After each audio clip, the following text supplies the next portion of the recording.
All right. Hello, everyone, and welcome to Handmade Hero, the show where we code a complete game live on stream on Twitch. We don't use any libraries or any engines. This is designed to be an educational stream that covers absolutely everything that happens in game development, so there's no stone left unturned. And one of the things that's very important to learn if you're doing game programming and want to be a professional at it is optimization, of course, knowing when your code is too slow and knowing what to do about that. And so we're at the first point really in Handmade Hero where we're starting to talk about that in any kind of detail. And yesterday I gave an overview of how to kind of think about optimization from a platform perspective. Like, what are the things that are involved in making your code run quickly or not, as the case may be. But we took all the time yesterday to explain all that stuff because modern processors are incredibly complicated, unfortunately. That's just the reality of it. I mean, it's kind of a double-edged sword, if you will, because not only are they very fast because they're so complicated, but it also means they're very hard to optimize or to know how to optimize properly because of that complexity. So today we're going to start dealing with that now. We're just going to assume that everyone has had a chance to kind of digest what we talked about yesterday, and today we're going to start looking at what we can actually do in practice to sort of put some of that knowledge to use, to kind of go, okay, what can we do here to start to figure out what to do to our code to make it run faster, right? Okay. So before I get started, we are going to be coding today. If you would like to follow along at home, today is day 113. So if you pre-ordered the game on handmadehero.org, you will want to download the source code zip and unpack 112, the day 112 source, because that's what I'm starting with today. So if you want to follow along at home, that is what I am going to be working with. Now, what I wanted to talk about today, again, is sort of the first steps towards optimization, what that process is going to look like. So I'll give you a brief outline on the board here, right? And so what I'm going to talk about here is just sort of the basic process of optimization that I like to do when I'm trying to make code run more quickly. So the first thing that you need to do is you need to gather statistics, right? So you got to gather some information about your program so that you have some idea of, first of all, why is it slow? Oops, I should say why. Let's say where it is slow might be a better way to say that. So where in the program, where parts of the program are really causing this slowness, right? And what are their characteristics, right? So meaning, what do we know about those pieces of code such that we can sort of say, you know, how many things do they process? How often do they run? Just what can we say about them in terms of how they are structured and what governs their behavior, right? So we need to gather some statistics, and then we need to make an estimate, right? And making an estimate involves saying, well, okay, given the statistics that I gathered, just not trying to be accurate because processors are fantastically complicated and there's no way you're ever going to get a very accurate estimate, but just complete ballpark, right? Make an estimate, that's not how you spell ballpark, make an estimate of how fast you think that code should be running, right?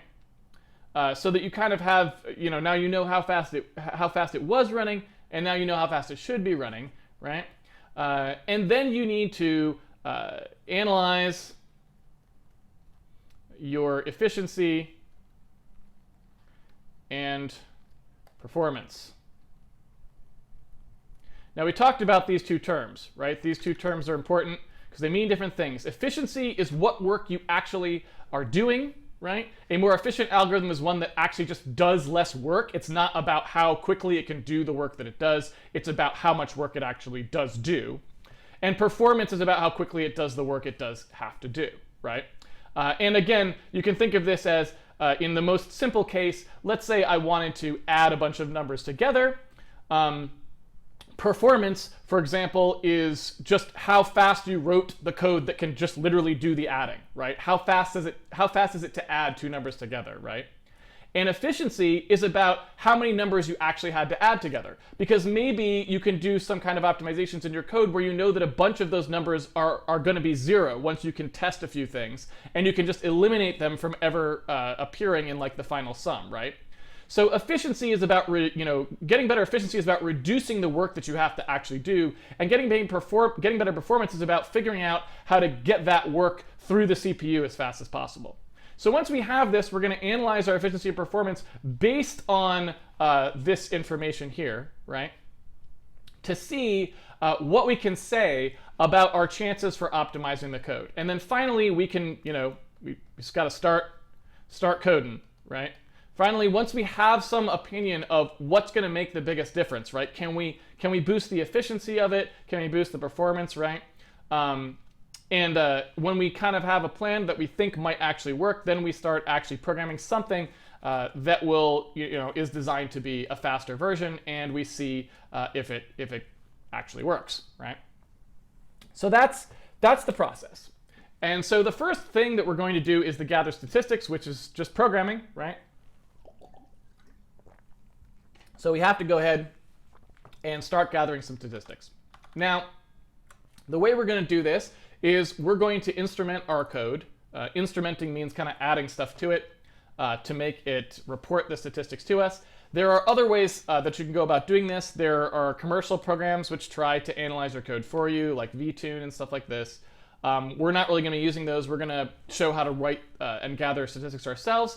But again, if you're doing hardcore optimization, you may want to use some tools from Intel or tools from other places that might give you some information or insight into the running program that you wouldn't necessarily get with the limited amount of instrumentation that we're going to build here on the stream, right? So we're just going to do sort of the first pass statistics style stuff. So the first thing that I want to know, right, is inside handmade.cpp, we know that our game update and render call is the entirety of the code that we are responsible for, that's not in Windows, right? So what I'd like to do is I would like to figure out how many processor cycles in total we are taking to run game update and render, right? And then I would like to see how many processor cycles in total it takes to do some of the pieces of the code that happen underneath it, so I can start to get some idea of what part of the program is actually slow. Now, we know kind of ahead of time that our renderer is very slow right now because we saw it get slow when we did changes there, right? So we kind of don't really need to do some of this work right now because we kind of know the part of the answer already. We know where the slow code actually is.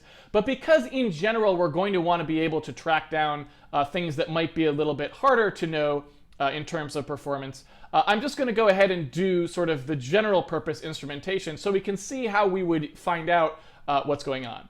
Because really, if I was just trying to be as expedient as possible, then all I would do is just get a cycle count for this routine and a cycle count for the draw rectangle slowly routine and compare them, right? I'd just see total number of cycles taken for the whole game code, and then just the number of cycles taken just for that one routine, and then I'd see kind of how much it was accounting for, right? But I'm going to do something a little bit fancier than that, just for now. Okay, so what I would like to do is I would like to kind of make some way of doing a simple system which can record processor counts and figure out how many cycles were taken in between two places. And now, if you remember, we already actually did this. We have this code back in, it's called RDTSC. We have this code way back from when we did the Win32 platform layer, if you remember. There is actually a processor instruction called read timestamp counter, and this is actually the intrinsic that causes the compiler to output that assembly language instruction. And what that does is it gives us a counter out of the processor that says essentially where it is in the instruction stream, right? It says basically like, I have done this many cycles so far, right? And cycles, of course, is a strange term these days because I think different processors have different ways of reporting cycle times and this sort of thing sometimes with speed step, but I believe nowadays on modern processors most of the time it gives you sort of like what the cycles would have been if the processor was running at full speed, I'm not entirely certain. So if you're in a speed step kind of a situation where you have a laptop processor that goes in and out of power saving and stuff like that, you may have to think a little harder about your RDTSCs. I don't actually know, you'd have to verify that. But assuming that you're on a processor that you generally have clocked in high performance mode and it's running full speed, you can assume that your RDTSC is going to be relatively accurate to what the cycle count is. So what we can do, like we did before, we had this thing where we just figure out how many cycles have elapsed by taking the RDTSC at the beginning and end of a routine, which says what was the timestamp counter at the beginning, what was the timestamp counter at the end. The difference between those is how many cycles have elapsed during the run of that code, right? And we can actually put that, we could do that directly, right? The simplest thing we can do is we can do like, start cycle count here, and take the RDTSC, and then we can do an end cycle count at the end of it, right? Like so. And then we can compute a difference, right? We could do that. And basically what that would look like is we'd do that there. And then at the end, we would go down here to the very, very end of it. And we would put that in here, right? And this cycle's elapsed when we got to the end of it. That would tell us what the total cycle count was, right? Now, we have a problem here, though, which is at least at the moment, we don't have any way of actually outputting anything. Our Win32 code, of course, can output stuff, but our game cannot really output anything, right? Because our game does not actually have any, we don't even have the ability to display stuff, right? We've got no sort of, we don't even have font support, right? So what I want to do is just have a way of getting this information out to Win32 Handmade proper. And I'm actually going to do some, people get a little overly fancy sometimes with their performance counters. I'm actually going to do something pretty simple, and you'll see what I'm going to do here. It's very, very straightforward. Basically, I'm just going to do an incredibly simple thing, which is to just make a static table of these counters. That's it. It's really pretty boring, right? There's not a whole lot to it, but I'll basically show you what we're going to do. So inside like our game memory, right, I'm going to actually have a thing for timers here. So we'll actually have a thing that's like maybe something like game timer or something like this, or game, we should probably call it debug, right? We'll call this a debug cycle counter, or debug cycle counter sounds good to me. We're going to have a debug cycle counter in here, and all that's going to be is it's going to be a uint64, which is going to be a cycle count, and that cycle count is going to be recorded. And what we'll do is we'll just have some number of these, right? We'll just have in our debug game memory, when we allocate that, we will basically have some number of these, right? Let's say we have 256 of these counters. Off we go, right? And again, we can get rid of these in the shipping game if we want to. That's not a problem at all, right? And in fact, we're pretty sure that we probably would want to. So what I might do is go ahead and move those up here to this Handmade internal, which we already have a pound defined for, right? I might say Handmade internal debug cycle counter, right? And then what I'll do down here is just do an if around that, right? So only if Handmade internal is actually defined will we actually have these debug counters in there. So then what I want to do as well, because I don't want to necessarily make things problematic for people who are on other platforms, you can see that if I use that RDTSC primitive, if your platform didn't support RDTSC, this would be a little bit difficult for you. So also what I'm going to do here is I'm going to include a little thing, and we can actually use the thing which tells us whether or not we're compiling with Microsoft's compiler for the moment, to actually just make this start and end bit of this code actually be just something that works off of a macros, right? So basically, if we are on a compiler that we know has RDTSC, and we can expand this to include other ones later if we want to, we'll actually make this macro do something like this, right? So this will be a begin timed block, then ID, like so. And what that'll do is it'll take that cycle start count, and I'll sort of use the C++ pasting operator there to append ID to it, just in case you want to have multiple ones of them in the same area for some reason. And that'll basically snap that RDTSC. And then I'm going to do an end timed block the same way here, like that. And I'm going to put the other code in there. And we'll just say that this one is game update and render, like so, right? And then we'll go down to the end cycle count, and we'll go ahead and loft that up. And okay, there we go. And so when we do begin time block, we do end time block here, and we go ahead and put, let's see, this code in there. And cycle count. We can actually just put the RDTSC right in there probably, and then we can go ahead and take those cycles elapsed. And all we have to do here is we don't actually need to store the cycles elapsed. All we have to do is have some notion of where it's going to be stored, right? And there's game update render. So we just have to have some notion of where it's going to be stored. And when we know that, we can actually just go ahead and get it. So for right now, I'll assume that it's in memory, but we're going to have to do a little bit more work than that, because that's not always going to be there. Like, game memory is not always going to be passed to everybody. So we're going to do some things potentially to make that a little bit easier. So okay, where is that? Let's see, and timed block. There we go. So this counter ID. There we go. And so that will go ahead and do that that difference for us. So you can see here we save the cycle count into a local variable. We append the ID to it so it won't name conflict if we have multiple of these timed blocks in the same function, although I don't suspect we'll probably do that in scope that way, but just in case.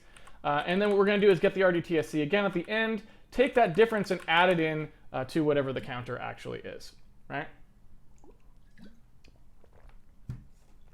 Now, I think what I'll probably do as well, just because why not, I might actually make this something like, because we have enums, you know, debug, I don't want to do this. I guess we'll do it debug counter count, debug cycle counter count. And we'll just make an enum of these, right? So what we'll do here is we'll just say, okay, there's an enum of these guys, right? And this is going to be all the counters that we have at the moment. There we go. And yeah, and that's basically it. So what I could do as well is I could make this a little bit easier on people and say that, okay, the ID is just what happens after debug cycle counter. So for example, game update and render, I just go ahead and say debug cycle counter, game update and render. And now when I do that block here, it goes ahead and puts that in there, right? So I think that should be basically it. There's a little bit of jankiness here, and we may actually want to do something slightly fancier. I guess I'll show you first how I do it in the non-fancy way, and then we can kind of show how to do it the slightly fancier way, and that way people can sort of see what the difference between the two things actually is, right? So let me go ahead and compile this and clean out the errors before I move any further. Let's see, this actually needs to be switched out of a type def. There we go.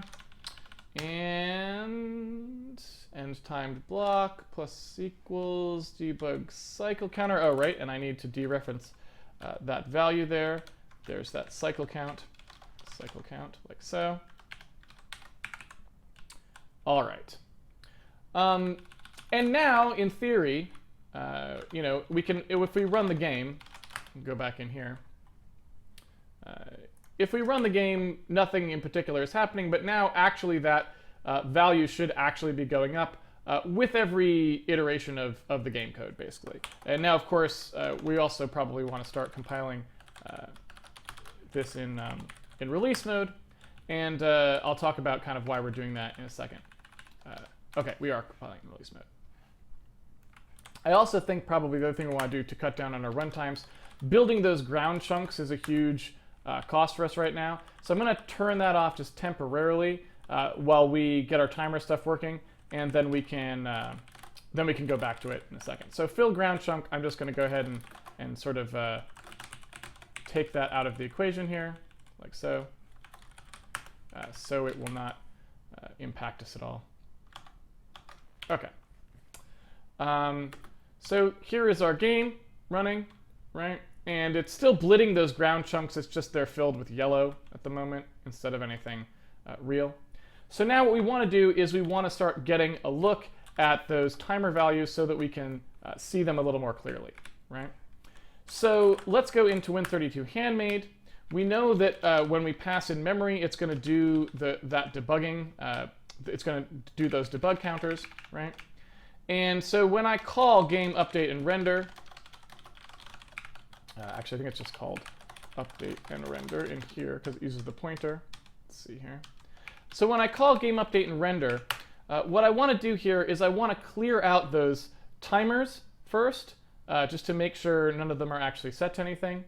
And we already have this 0 size call, which I believe I can use in here. I don't actually remember if we exported that. We may not have. So I suppose maybe I shouldn't use it in here. I don't know, maybe I should use Windows' 0 memory call. You know what? I think I'm going to do it a slightly different way. All right, so what we'll do instead is we're just going to call, after we go ahead and do game update and render, and we pass that game memory, the game memory will now be filled out. So what I want to do is just have a call that's like dump timers or something like this, right?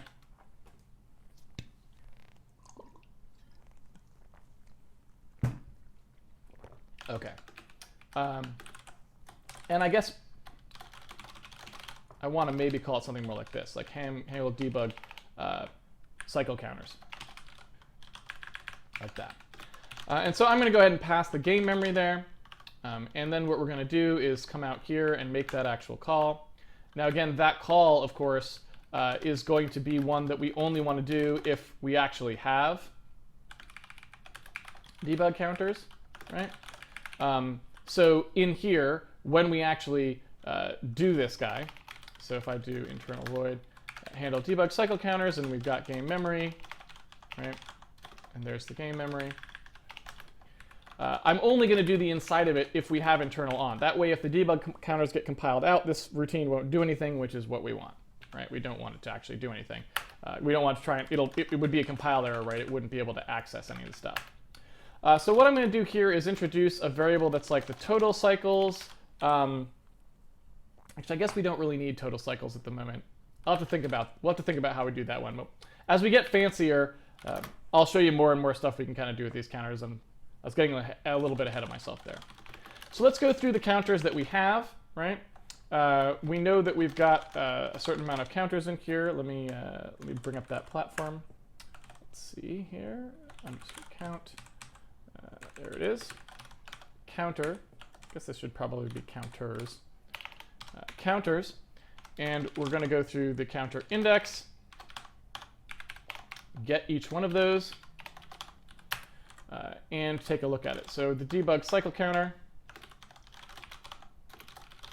is going to be whatever the nth one of those was. I don't know why. Why did I do that? I'm a little spacey today, I feel like. It's a little jumbled. All right. So once we have these, what we'd like to do is in this loop, we're just going to start by just displaying what the cycle count actually was, and then we're going to clear it, right? So that the next time through, it will be able to accumulate its values again, right? And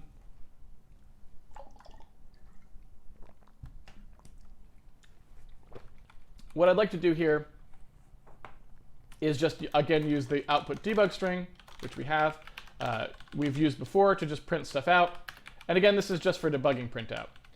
Eventually, we probably want to build maybe a little bit more when we have it on our list of things to do some debug services. And at that point, we would sort of maybe start to build our own things that could output stuff a little bit better than this. But for now, it's totally fine to just use Windows to print the stuff out. It's going to be kind of annoying, you'll see in a second, because it's just not that great. But what are you going to do? One thing at a time. So anyway, in the text buffer here, all we need to do is we want to basically print out which of the counter indices we're actually doing. And then we also want to print out whatever the cycle time actually was for that particular counter, right? So here we go. And that's a 64-bit number. So in order to print out that as a 64-bit number, we need to actually use the 64-bit printout syntax, which I believe is this nowadays on Visual Studio, which is kind of weird, but I think that's correct. We'll actually find out in a second whether it is.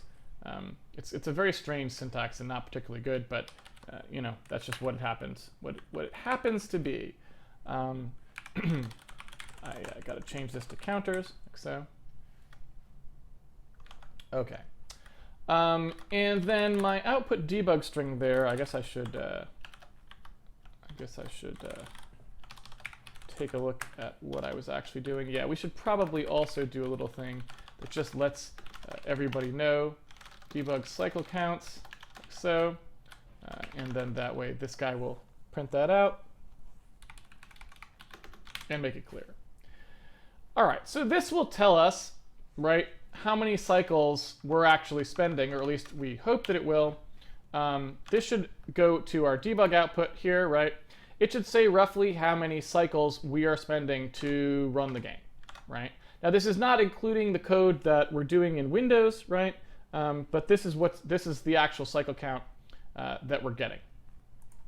And so if you take a look at what that cycle count actually is here, right? Just it seems to be relatively consistent. You can see that it's a pretty nasty number of cycles that we are taking to render the game as it is, right? Because, if you remember, we did some work yesterday and took a look at how many cycles we actually had. I don't know if I believe I wrote it down here. Yeah. So per core per CPU, we calculated that we needed to be under 107 million cycles per frame. But if you look at this, you can see right here that we are already just in our code, not counting whatever Windows has to do in addition, at 310 million, right? So we are already missing our budget by 3x, which means that the maximum possible speed our game could be running at the moment is 1/3 of 30 frames a second, right? Or 10 frames a second, basically. Is that correct? That doesn't work that way. Sorry. Let me make sure I do that math properly. So at 1/30th of a second, we were at 107. And so if I want to do 1/30th of a second, and it's going to be 3 of those. No, I'm right. It's fine. It's fine. It's basically it's going to be 10 frames a second. So I wasn't on track there. Sorry about that. I just got all carried away. Anyway, so if that's the kind of cycles that we're back, like we can already confirm what we know to be true, which is nice, which is that if you look at this, right, you can see that it's very stuttery, right? And you can see that it's not at all a reasonable number of frames per second that we would want to play at, and our cycle count indicates that as well. It's obviously reporting a cycle count that's significantly higher than what we could hope to actually ship with, right? So the next step is taking a look at how many cycles we're actually spending in any particular place, right? And like I said, what we'd like to do is sort of start to gather a little bit of an opinion about where that time is being spent. So let's go ahead and make another one in here, right? Just to see how long, for example, maybe we'll see how long rendering takes, and we'll see how long simulation takes, or stuff like that, right? So what we could do, for example, we've got a routine which does all of our render retirement, right? It's the render group to output function. And so what I can do there is I can do begin timed block, like so, and I can do stick an ID in here, which is basically debug cycle counter render group to output, like that. And what I can do is I can just go ahead and say begin that and end that down at the bottom, right? And now what that will show us is that will also show us, oh, of course, right, we got to get to the next thing. So the next problem that we have, right, is obviously that these debug cycle counters are, we would have to pass them around to everything. And normally that's something that you would probably want to do. But in this case, it would be very cumbersome, right? What we're trying to do is kind of jump in here, do some profiling, and jump out. We don't really want to alter the architecture of our program necessarily to handle that, right? And so what we probably want to do somewhere here is use a global variable that's like some kind of a debug global memory variable, right? To be able to access stuff like this, even when we shouldn't have access to it, right? And we would want this to be something that's defined only in this internal mode, so that we know that when we compile the game for release, no actual code is using it, right? So we want that global to disappear just in case somebody gets the wrong idea at some point and actually tries to use it for something, which would be very bad because we're not expecting anyone to. So we want it to go away, basically, when we are not sort of in there. And while I'm at this, let me go ahead and make sure that these two macros compile out entirely on other platforms so that they don't do anything. All right. So if we want to do that, right, what we could do is say, all right, there's some external variable, right, that everyone can access. It's called debug global memory, right, like so. And it is, a game memory pointer like this. And, everybody who does those, it's going to go ahead and access those, right? And so all I have to do now is I have to, inside the actual game code, I have to make sure that I set that in game update and render, right? And this is going to be obviously only if handmade internal is valid, right? So that's it. And that's all we really need to do there just to make sure that we always have access to that. It's nothing fancy, but now it compiles in and out, and now we can get those counters anytime we want to, right? Or at least we should be able to. All right, so now if we take a look at what's going on, you can see our debug cycle counts being registered there. And if you take a look here, what you can see is exactly kind of what we already knew to be true, right? But you can look at sort of the difference between those and notice that, if I were to take, for example, if I were to take this, which is the total amount of time we're spending in the game, and subtract from it the total amount of time spent retiring the render code, you can see that our entire game is only taking 681,000 cycles, right? Like everything that happens in the game is taking 681,000 cycles, except the renderer, which takes the rest of the time. It takes the other 300 million some odds, or somewhere close to that many cycles, right? So already you can see we're starting to get a little bit of a picture, right? This is far from a precision strike at this point, but you can kind of see that we're already starting to confirm what we already knew based on the fact that we could very easily perceive the slowdown. So like I said, in this case, it's not really as investigative because it's not like we have no idea what's slow, right? So in this case, we can see very clearly how many cycles that's taking. And so what I'd like to do now is I'd like to do just one more step of that. Again, just to kind of sort of show you, we're easing into this here. I'd like to do one more step of that, and I'd like to go ahead and inside our draw rectangle slowly, I'd just like to confirm that draw rectangle slowly is actually where our cycles are being spent, right? Because again, that was just my assumption, and it was a good assumption in this case because we saw it get slow when we switched to that routine, which is like a very clear indication. But a lot of times you may have a hunch about where the performance is going, but you don't actually know, and you never want to act on that hunch until you actually confirm it, because you may be wrong and then you just spent a whole bunch of time optimizing something that actually wasn't the problem, right? And that's never good. So you always want to make sure that you actually know what the problem is before you try to fix it, right? It sounds obvious, but you'd be surprised how many people optimize stuff without ever actually figuring out where the slow part is, right? Not a good thing. Okay, so moving on. If I run this now, and you take a look at those cycle counts, right?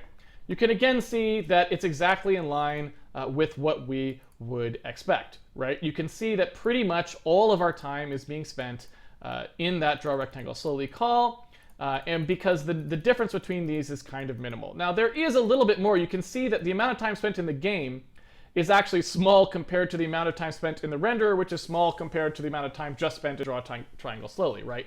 Like, so there actually is, and it's probably like the clear or things like that inside the renderer that are still taking a bit of time, right? But that's, that's kind of a good example. But here's a thing that we don't know, right? We don't really know if draw rectangle slowly is slow because it is slow, or if it's because it's called too often, right? Now we kind of do, because I kind of have an idea of how often it's called, right? But technically, let's go ahead and confirm that, right? And it's pretty easy for us to confirm that by extending our counter system just a little bit. So in addition to the cycle count, I'm going to go ahead in here and do a call count, right? Or like an execution count. What should I do this?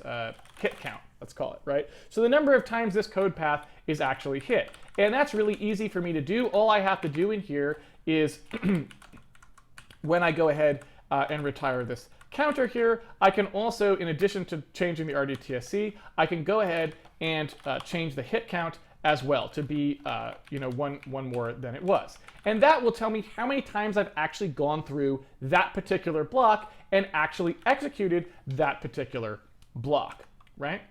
And so in order to do that, what I want to do is I want to go back out to that Win32 Handmade where I'm printing these out. And I want to basically say, I want to extend this printout a little bit to sort of have like, the cycle count. So, something like this, cycles. And then I also want to say %do hits, right? So I want to be able to say how many hits and how many cycles.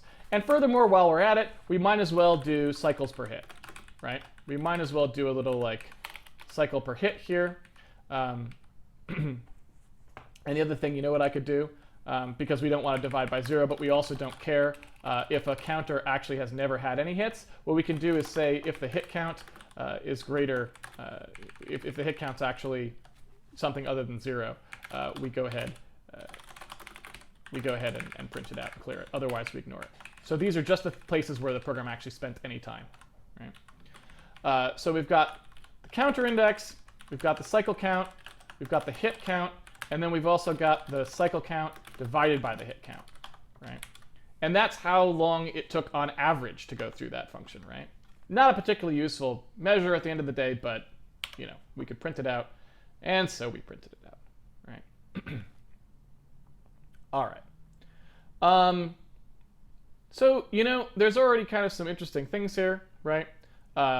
In fact, just doing that, we saw something that I didn't actually know, didn't think about, which is that we're calling the renderer 13 times. And I believe that's because we're refreshing ground chunks, right? But you can see that right here. And I wasn't even thinking that. I was thinking it was just called once, but it's not, right? And then you can see here we're calling 64. We have 64 times that it's actually calling the draw rectangle slowly. So you can see that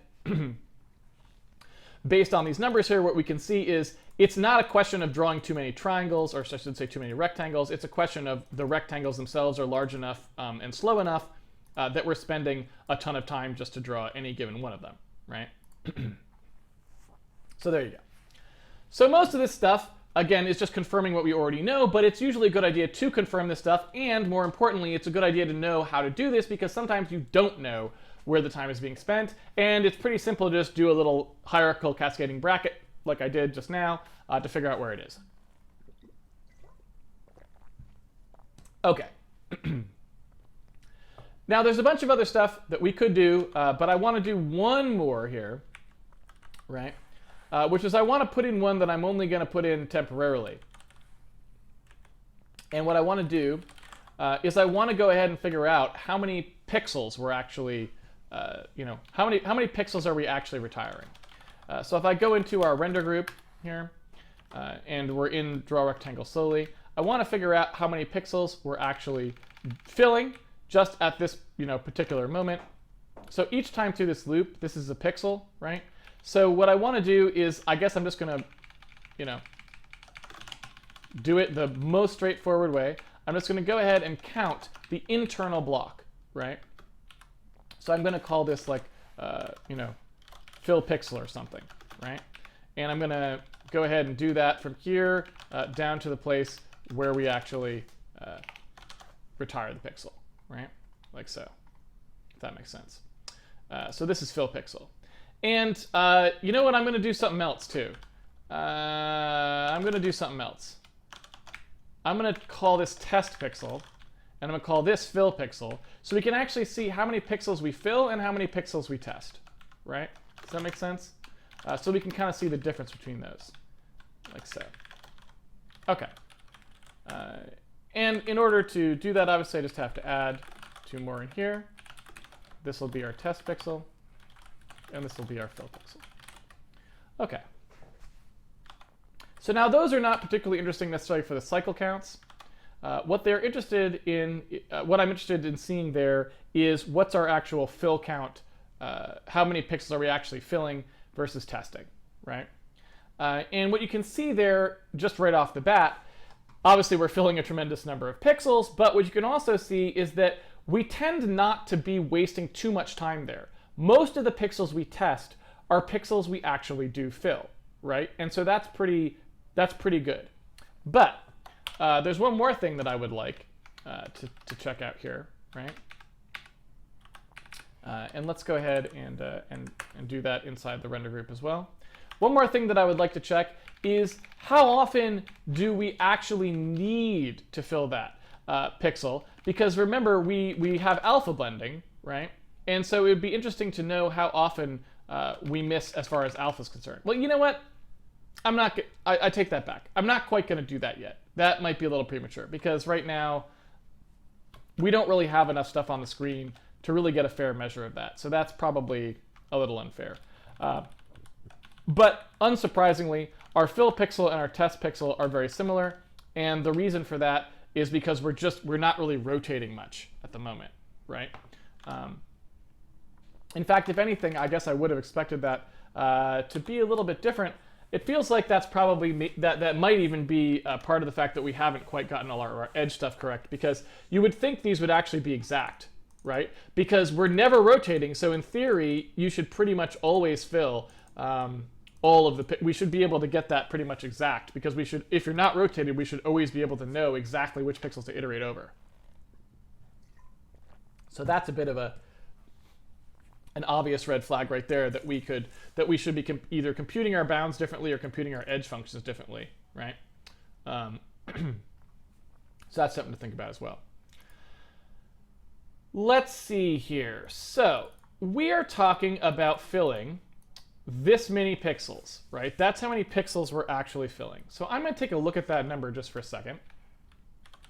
Go over here to Scratch Buffer.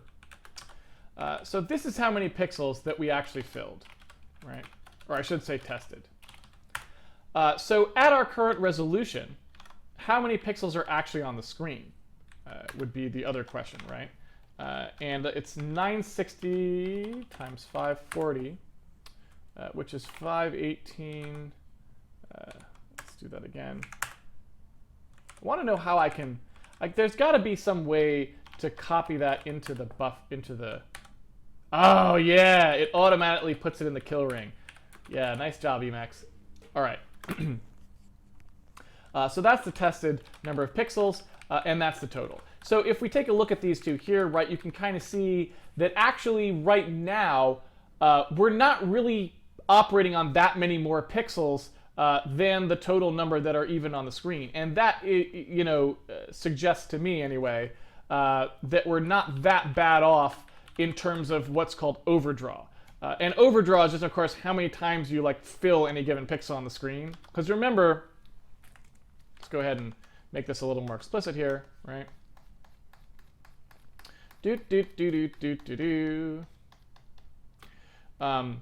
So we have this concept of overdraw, right? Which is essentially how many times do you touch each pixel?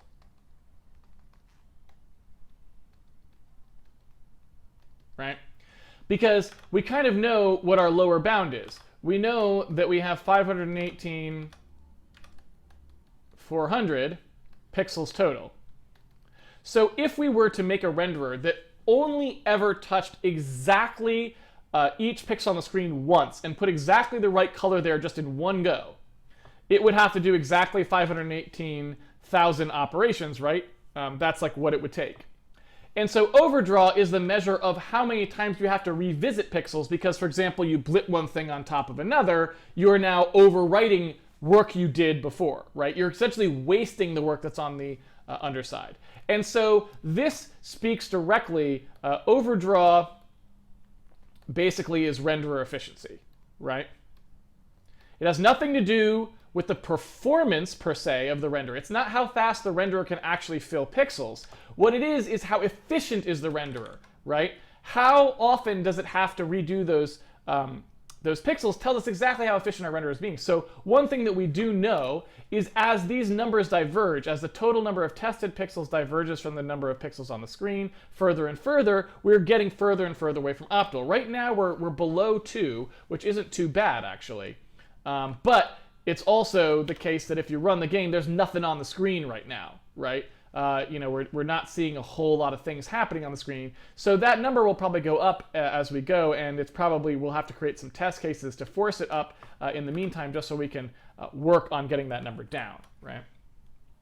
How much time we got? We've got about 10 minutes left, I think. Yeah.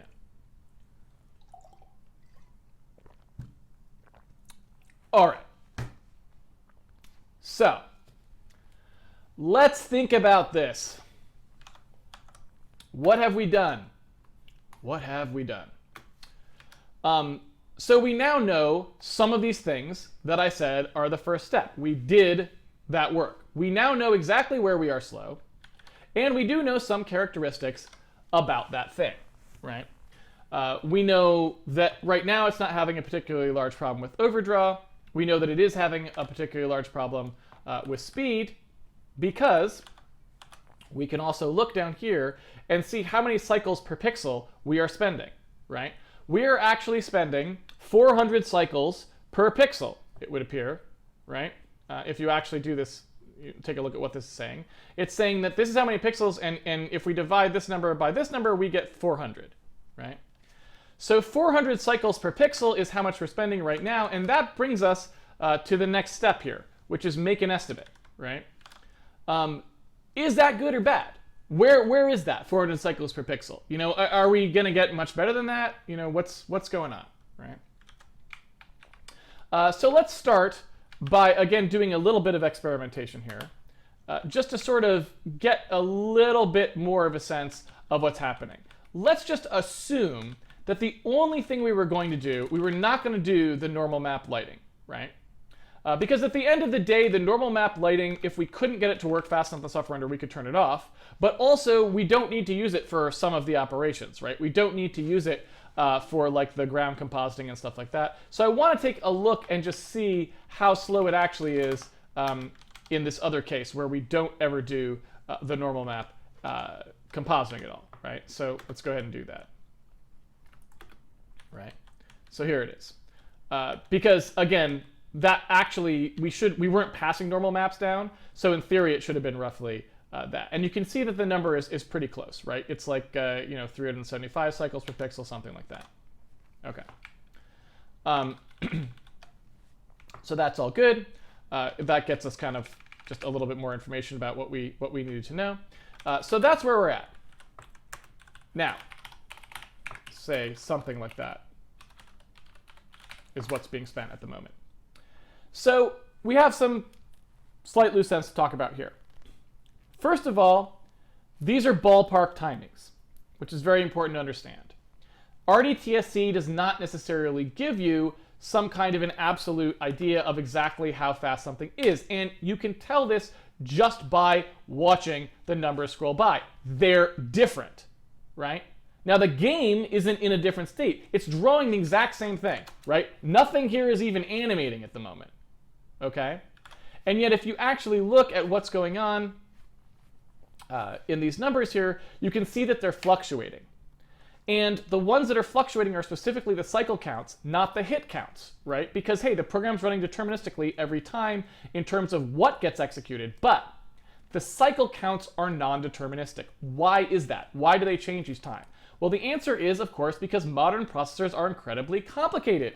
All of that stuff I talked about with the latency of going to memory and whether things are in the cache and those look-ahead windows and all that sort of stuff that's happening, coupled with the fact that we're on a multitasking operating system where other tasks are doing things, your process may get interrupted in the middle of things, all sorts of unknowns are effectively, I shouldn't say unknowns, of variability is injected into those cycle counts such that we can't say definitively that they are any specific value. We can only use them as sort of a general figure to show roughly what the cycle count is. Now, there are ways of us getting that number down. And like one of the things that we could do, and one of the things we probably will do in the next pass, but not today, I don't know about tomorrow, but at some point in the future, one of the things that we might do is make a loop that runs something many times and takes the lowest cycle count across many runs. And that's designed to see, in the best possible case, how many cycles would this thing take, right? Which tries to squeeze out that entropy that's in there and look at it. And also, by running the same thing over and over and over again, you can ensure that the stuff that it's working on is in the cache and try to eliminate those. So you can do things to sort of create little sandboxes where you can start to sort of poke at specific types of cycle counts for things. But we have not done that now, so what we're looking at here are ballpark cycle counts.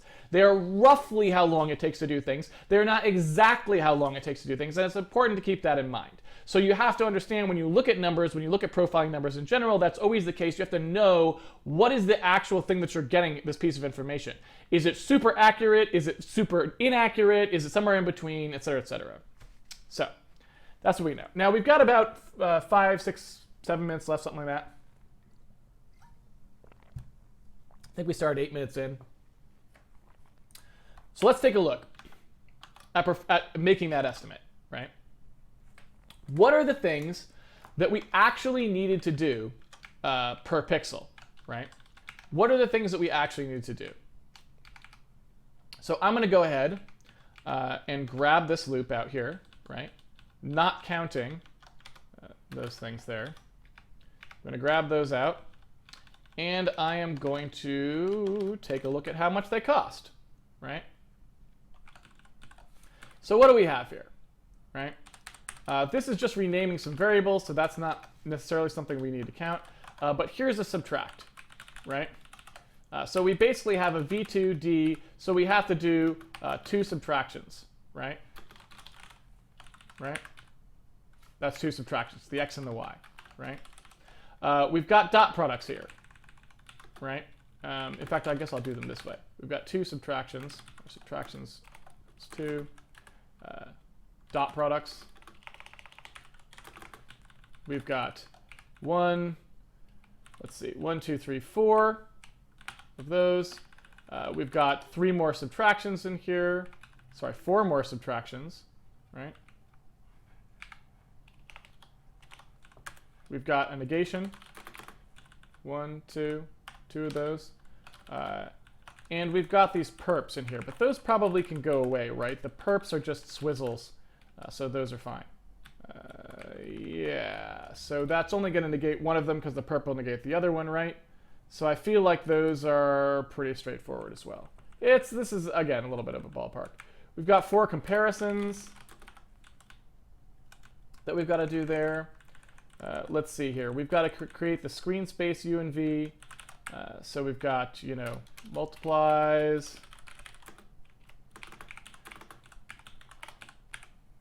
Let's see. Inv with max.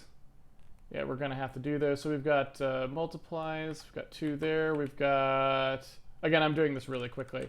This is probably, we should probably actually save this for tomorrow, but I'm just taking a quick look.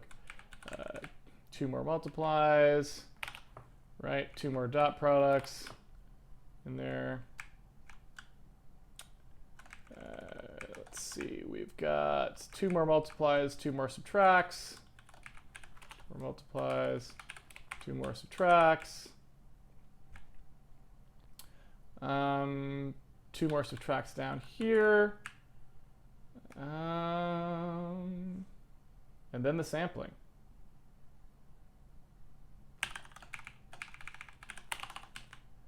Okay. So the sampling, let's take a look at that. We've got bilinear sample, is this guy right here. How much is in the sampling? The sampling is going to be 2 multiplies, 2 adds. See, the problem with these is, well, we'll see. So 2 multiplies, 2 more multiplies in there. Let's see. Adds, we've got 2. And those, let's see. These guys are all custom. So I'm going to call this bilinear lookup. That's going to be tricky to try and account for. Then our sRGB bilinear blend. Got an unpack 4x8. We've got to do 4 shifts for, right? 4 shifts, 4 masks, and 4 up converts. I'm going to skip those for now. And then what else we got after the unpack 4x8? So we have to do that 4 times. And then we've got sRGB to linear, which has to run on each of those. Like so. So here we go. That's a constant, which can be folded out. So we basically have multiply, multiply. So we've got 2, 4, 6 more multiplies, 7 more multiplies that have to happen here, right? So that's going to be plus 7. All right. So it should be 255 to linear. There we go. We're going to do blended V4. So that's a wide one there. So that's actually 4 multiplies, 4 adds, 4 subtracts, right? Oh no, sorry, 1 subtract. 4 more multiplies. And 4 more adds. Right? And then we've got another 4 adds and another 4 shifts. Right? And then linear 1 sRGB, 4 more multiplies, 3 square roots. All right. Now, that was, like I said, I just kind of rushed through that. So that's not a good accounting of those at all. But again, I'm just kind of roughly looking to see what this is going to be. And tomorrow, I guess we'll try to do a little bit better job of actually thinking through and making a real estimate. But you can kind of see the memory lookup here, memory lookup aside. You can see sort of where we're sort of getting to in terms of how many of these things we're actually going to have, right? We've got at least this many instructions that have to happen, not including the lookup. So we're talking about like 96 of these instructions. So, you know, again, totally fudging it. If we were to say that, you know, it was 100 of these instructions or something roughly thereabout, and each one was going to be at least 2 cycles or something like this, you know, so we figure something like 200 cycles. And if we were actually 4 wide, we would divide that by 4 because each one of these could operate on 4 pixels at a time, right? We would say that just arithmetically speaking, 50 cycles per pixel sounds like where we would be at. And that's super hand wavy and assuming that we didn't have to spend a whole lot of time with the fetch, right? Assuming that the fetches were pretty well organized, which again is probably not likely. But what I'd like to do there is just say, okay, let's say that we were superhuman and somehow actually did get it down to that many. Then what would actually be our timing at that? You know, if we actually had to do that, what would our time be, right? If we got it down to that, our time would be 42 million to fill what's currently on the screen, right? And we said we had 107 million. So that would actually be okay if we could actually get it down that low. I don't know that we will be able to get it down that low. But okay. We're right at the end of time, so don't put any stock in this. This was a complete I probably missed a bunch of instructions too. I eyeballed that super fast. But basically what we want to do is tomorrow, right, we want to go through and think about this algorithm, what it's actually doing. Try to come up with the minimal number of operations it actually needs to do it, right? And count how many instructions that's actually going to take us to do. And once we actually have that, we could then figure out, if we code this exactly right, how many cycles could we expect to get it down to, and is that fast enough, right? And it looks like we could sort of compute our headroom here. We could kind of say that, we're talking about something, on the order of 100 cycles per pixel would be acceptable. Because if you figure you've got 100 million cycles or something like this to work with, and you're talking about a million some odd tested pixels at the end of the day, you could see it being something like 100 cycles. So sub 100 cycles would be where we'd like to be. Who knows if we can get there or not. And again, that's not including the normal mapping, so that's going to be another whole situation. So there's that. You can also see why going wide would help us tremendously here. So if we had, say, for example, one of those fancy AVX2 processors that's coming, or AVX512, I'm not sure what they're calling it, that's coming down the pipeline, then instead of dividing things by 4, we'd actually be able to divide things by 16, because we could fill blocks of 16 pixels at a time, which would be a pretty huge advantage for us, right? So again, like, stuff to think about. But anyway, that's just a quick thing. We'll get back into this tomorrow. For now, let's go ahead and go to the Q&A. Let's see here, like so. So if anyone has questions on today's stream, you can go ahead and ask them now.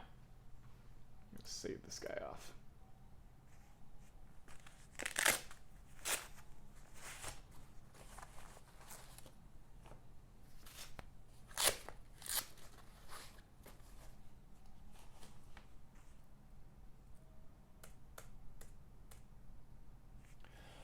Why no text labels on the counters? Well, we just haven't needed them yet. That's why I said, like, maybe we'll actually go do them later, but I didn't actually want to do them now because I felt like it was not necessary. Does that make sense? I'm sorry if this is something you've gone over before, but can you explain the difference between new and malloc in C++ and when each is useful? Yeah, so the difference between new and malloc is whether you need to use C++ features, basically, right? So malloc allocates memory. New basically is something that would do the same thing that malloc does, but then also calls the constructor of whatever the thing is that you're using, right? So things that have constructors have to go through new, unless you plan to call the constructor manually yourself, but you're probably going to do that by calling new or placement new. So if you're not using things with constructors, then new is completely irrelevant. It doesn't do anything. But if you're actually, if you're using constructors, it's the same with delete and free. Right? If you're using destructors, you need to call delete. If you're using just plain stuff that doesn't have destructors, you can just call free. Is your handwriting as bad in real life as it is with the tablet? No. But it's not that much better. It's definitely worse on the tablet, but it's not fabulous in real life.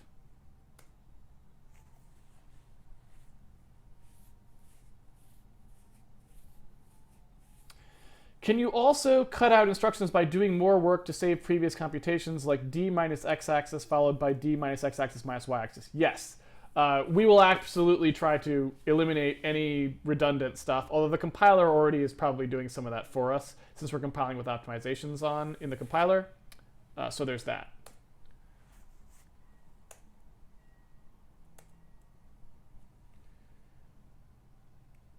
Do you think we'll do multi-threading in the software renderer? Yes, I do think we will do it. We will probably bin the screen into 4 chunks and render each chunk on a separate thread.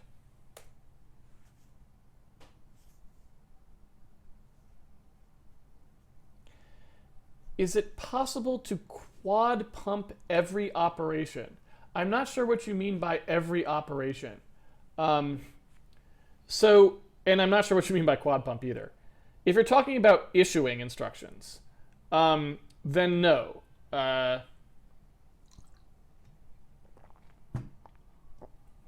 Basically, the way instruction issuing works is the processor can only issue an instruction if it has a spare unit available to field that instruction. So you can kind of think of like a processor as sort of a collection of smaller processors almost, or they're called units, where each unit can do certain things. So for example, maybe you have a unit that can add two numbers together, and then you have another unit that can shift a number, right? So if that was your whole processor, you had add and shift, right? Then when two instructions came in, and it looks at the instruction it's on and the next instruction, if it sees that it has an add and a shift that are independent of each other, they don't depend on each other, then it could issue both of them to the two different units, right, on that cycle. But if there were two shifts, it couldn't, because it only has one shift unit. So even though it could have issued two instructions per cycle, it can't actually find anyone in the processor to issue it to. Does that make sense?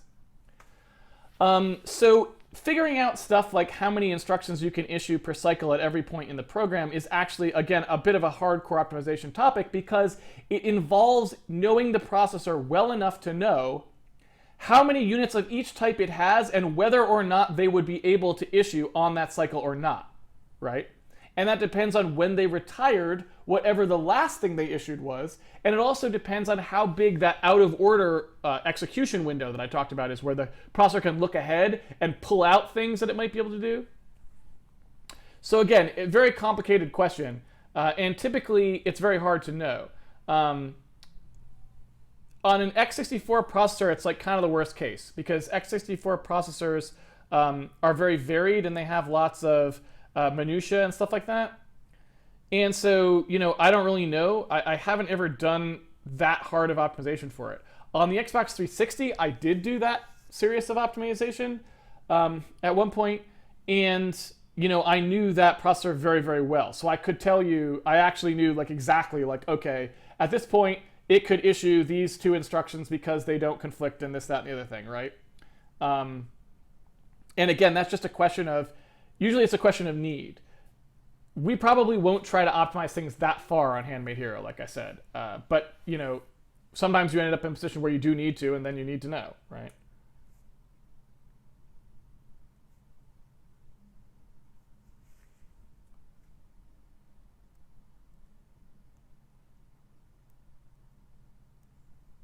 Brain Cruiser. I meant put it in a wide instruction. Okay. So your question from before, when you said, can you quad pump any instruction, you meant, could you put it in wide? So the answer is unfortunately not. And AVX 512, I believe, fixes some of this. But SSE2 and AVX, at least I think AVX, at least SSE, in fact, all the SSEs, up through 4 and so on, there's a bunch of things they can't do wide. So for example, you cannot do memory lookups wide, right? Which is a problem for texture fetching, right? We are going to compute 4 texel locations that we want to load, or stuff like this potentially, and we'd like to go fetch them all, but we can't. And so that's a problem, right? So basically you're talking about your floating point operations and your integer operations. You can usually quad pump just fine, but anything that ends up being in that memory access kind of space, sadly you can't. It's unfortunate. But AVX 512, I believe, fixes that, because the Larrabee instruction set had these things in it, and I believe that AVX 512 is finally getting them all moved into the main line, and so my understanding is that it'll be in there eventually. Would you talk Jeff into doing a separate optimizing stream where you are the TA? Yeah, I mean, we could try. I don't know. I mean, I wouldn't do that anytime soon, because we've got so much stuff to get through that it's not that necessary to. We don't need to have that level of optimization right now, but maybe when Handmade Hero's done, we could go say, here's the current renderer. What would you do to speed this up?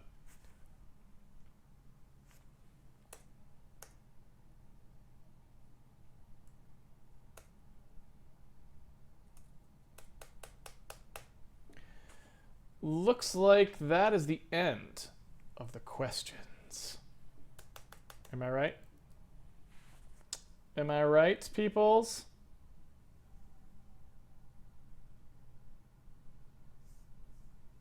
Looks like it to me. All right, if that is the end of the questions, then that is the end of the stream.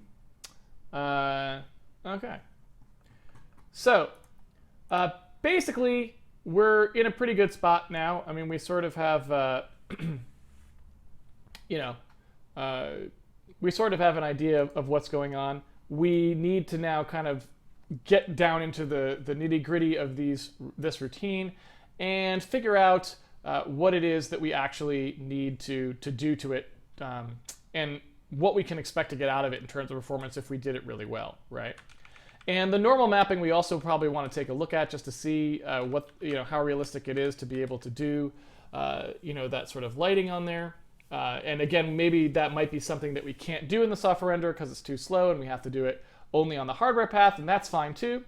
But either way, we just don't know right now, right? So what we need to do is we need to go ahead and actually work out all the stuff that we need to do and figure out what our estimate is for how fast that might ever run in practice, and then we can sort of have a better idea of it, right? So that's what we'll get to tomorrow. We will start to try and build that estimate and build that sort of understanding of what the routine actually needs to do. And so I hope you will come back and join me for that. Again, that's 5 p.m. Pacific Standard Time, same place tomorrow. So, thank you very much for joining me. It's been a pleasure coding with you as always. I hope that you have I hope that you're in an optimization mindset now, and are looking forward to speeding our game up into a nice clip. If you would like to follow along at home with source code and play around with optimization yourself, you can always pre-order the game on handmadehero.org by using the little pre-order button. Again, it comes with all the source code, so you can download it every night. I upload it whenever I'm finished programming here for the day. If you'd like to support the video series, we also have a Patreon you can subscribe to that we very much appreciate. We have a tweet bot that tweets the schedule at you if you want to catch the show live. That's the best way to figure out when it's going to be live at any given time. It gives you plenty of advance notice. And finally, there's a forum site that you can go to where you can ask questions or look at ports to Mac or Linux or check out the annotated episode guide, all that sort of stuff. So definitely check that out when you get a chance. Until then, have a wonderful evening, and I will see you guys tomorrow for another episode of Handmade Hero. Take it easy, everyone.